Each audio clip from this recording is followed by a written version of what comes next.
Viral di media sosial video seorang perempuan petugas penyaluran bantuan sosial tunai, BST, menangis karena dimarahi warga penerima BST. Diketahui kejadian tersebut terjadi di kantor rukun warga, RW 16 Kelurahan Aren Jaya Kecamatan Bekasi Timur, yang terjadi pada Rabu, tanggal 21 Juli tahun 2021. Dalam video tersebut terdengar, petugas yang ada di lokasi memberitahukan kepada penerima bansos tersebut untuk membawa fotokopi KTP dan kartu keluarga, KK, sebagai syarat pengambilan BST.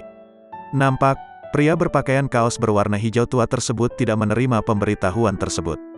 Ia lalu membentak-bentak dan memukul meja yang ada di lokasi.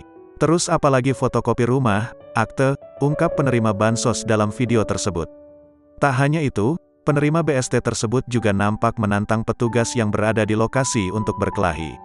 Usai membentak-bentak para petugas penyalur BST, penerima BST itu langsung meninggalkan lokasi.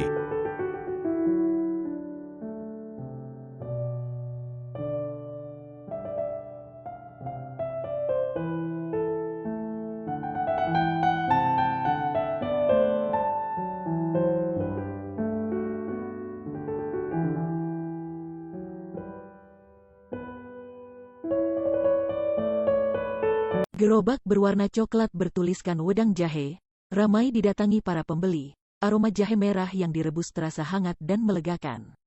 Tangan Yanto, penjual wedang jahe. Lincah dan cepat untuk membuat wedang. Penjual wedang jahe di Jalan Raya Serang, Desa Tambak, Kecamatan Kibin, Kabupaten Serang, ini melayani satu persatu pembeli. Sejumlah pembeli membawa tempat minum sebagai wadah wedang jahe untuk dibawa pulang.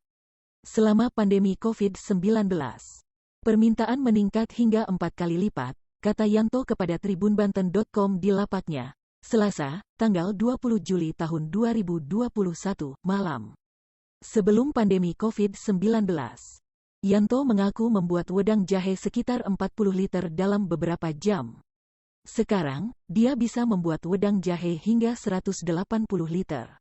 Yanto berjualan pada pukul 8-12.00. Setelah itu, dia akan mulai kembali berjualan pada malam hari pada pukul 20.00 sampai 22.00.